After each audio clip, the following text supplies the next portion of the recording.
Hello, everybody. Guess what, everybody? This video, I am intoxicated. I am under the influence. That's a joke.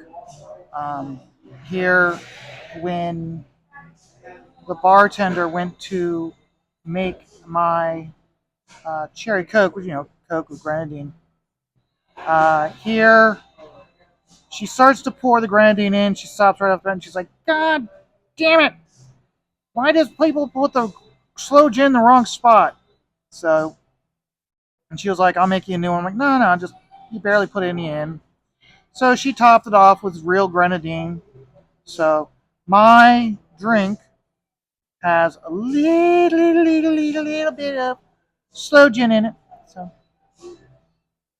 technically, one drop. One drop's all it takes, guys. So this video is under the influence. So, um, this piece that I'm working on right now, this is a fun little piece I started working on during the week. And this is a Thundarr Barbarian piece.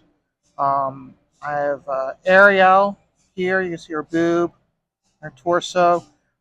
She doesn't have any, like, I thought it'd be neat to like have like maybe like off of, like, her collar hanging down her arm where her shoulder is. Have like little strings with like little beads and like a pull tab from Minnesota, a little peace sign, just little trinkets from the Earth before that rogue planet flew between the Earth and the Moon. And you can see where I got the moon all like in pieces here. And then I've got the futuristic worlds that developed after when Earth was reborn. Got some leaves, and then we got the bad guy, one of the main bad guys from this. Well, he appeared twice, and since more that show, most people only appear like one episode, other than the main characters. He shows up twice. Yeah, I guess you could say he's a main character, a main bad guy. And then some robots, Thundarrs over here, and then Ulok. I had to read his. I did him. I tried to keep him as close to Toth, but honestly, doing a detailed version of Ulok just wouldn't work.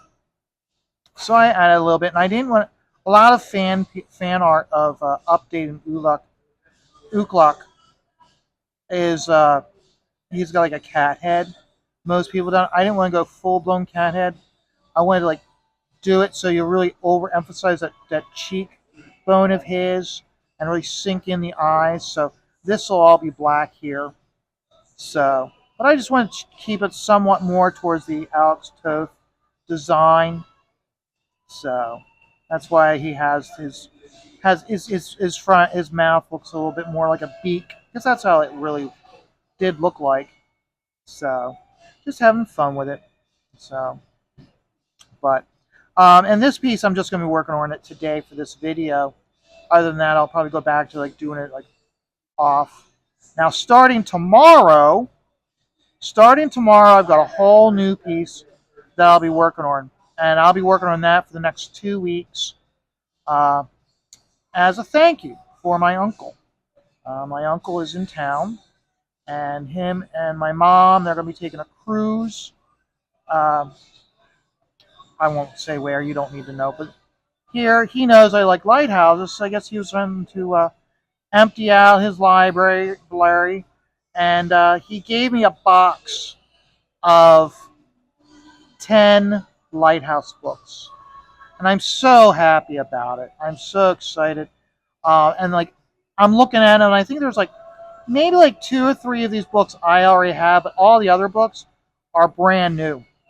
So, and like the highlights of the books that he gave me, one is a book of photographs of vintage photographs of long lost lighthouses that aren't around anymore. Back when photography was first developing. So I wanted those. I was really happy to see that book. I got another book called The Encyclopedia of the Great Lakes Lighthouses. That one also. I saw that one. I was like, oh, I know I don't have this one. I'm glad I have it. That one's one where I was just like, oh, this is a nice one. Not lucky, lucky me. And then there was Anatomy of a Lighthouse. I'm not sure if I have that one or not, but it also, again, just a quick flip through. It has a whole chapter about the Fresnel lenses. When I go and do my videos, when I'm working on that lighthouse, I'll be showing you guys soon. That one I'll be going into more in depth about lighthouses. Uh, Second only to comic books, my greatest love is lighthouses. Developed that around 2009, 2010. Really dived into lighthouses, and I've been a fan of lighthouses. How the history behind them. I mean, if you really dive into lighthouses and the purpose and the lighthouse keepers, it really is a whole subculture of Americana that's lost. So, and then of course, I got another one called Lighthouses of the World, which basically just gives you information about lighthouses in other world. Like one chapter has a whole bunch has just about the lighthouses of South Africa. So I saw that as one of the examples, and has one for like the lighthouses of Scotland, Dubai. I mean, just all over the world. I'll have to take a closer look at that tonight, and then maybe give you a fuller report on that book when I do tomorrow's video. So, but I'm a very happy individual right now. So as a thank you to him, I'm working on this lighthouse for him. I haven't finished drawing it. This is the uh, Lighthouse in Rhode Island. So I started working on it. I'm going to, when I get done with this video, I will be working diligently to finish the drawing of this. You can see I haven't finished it, but I'll be basically finishing the lighthouse itself, drawing it, and then I will start inking it. And what I'm doing for this one, like it's because I want to have this one done when they get back from their trip before he goes home. So I'd like to have this done to present to him. The image I'm using is a lighthouse. Now, it was in one of the books, but this is the lighthouse. This is Castle Hill. I apologize. Castle Hill in Newport, Rhode Island. And this was an old, discarded calendar of mine. Like every single year, we get a calendar, and we get lighthouse calendars. Miss Stipling's I'm very fortunate to have her. She orders a lighthouse calendar, or she has me pick out the lighthouse calendar every year. So I will use this as a lot of times as reference for how to draw the lighthouse, and then a lot of times also I'm not going to flip through it, but I mean here's a good example. See how this is the lighthouse in Wind Point Light in Ranson, Wisconsin. And look at the colors here. Okay, sometimes I try to add color to my lighthouse pieces. Anybody who's seen me in the art auctions on Shay's channel, you'll see that I have those cards. They're all painted.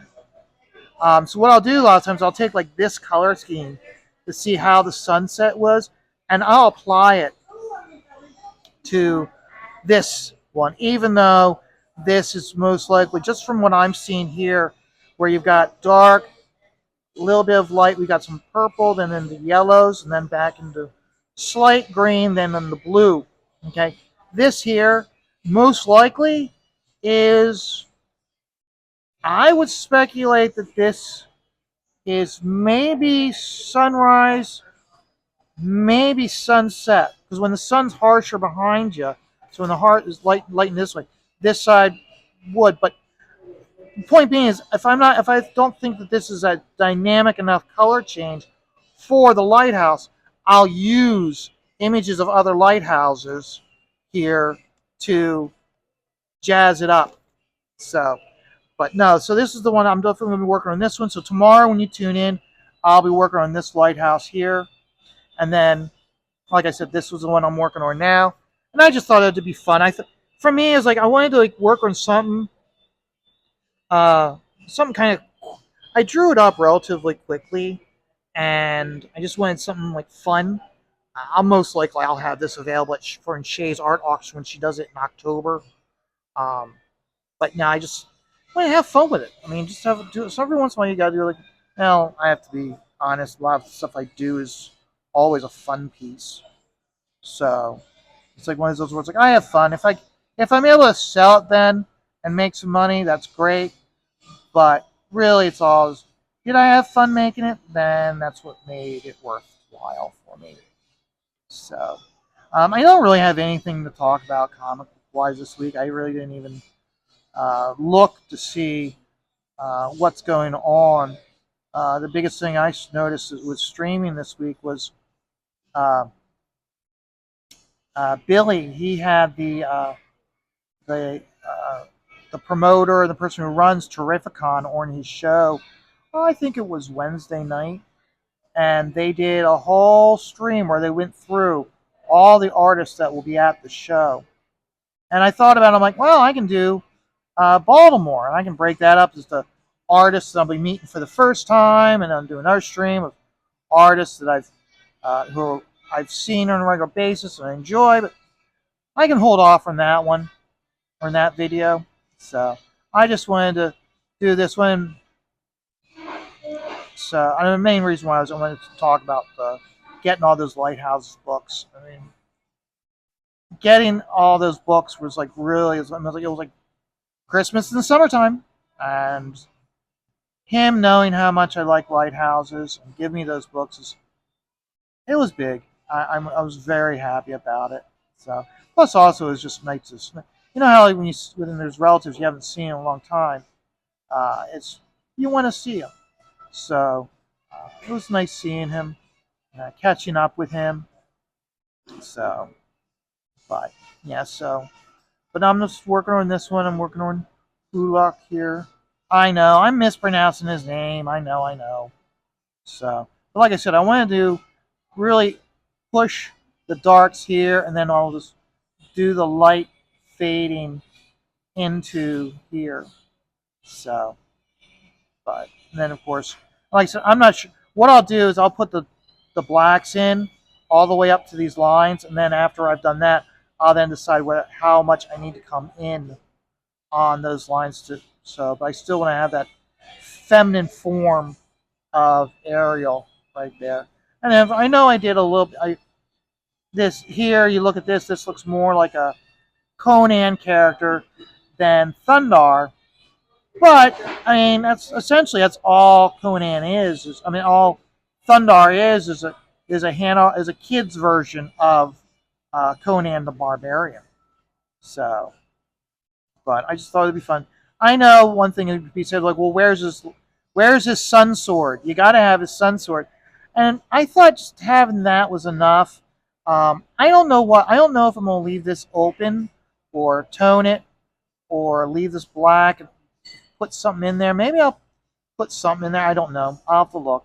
Because originally I was thinking about maybe having like between here and here, put the torch from the Statue of Liberty. And I drew it out a few times and it just wasn't working.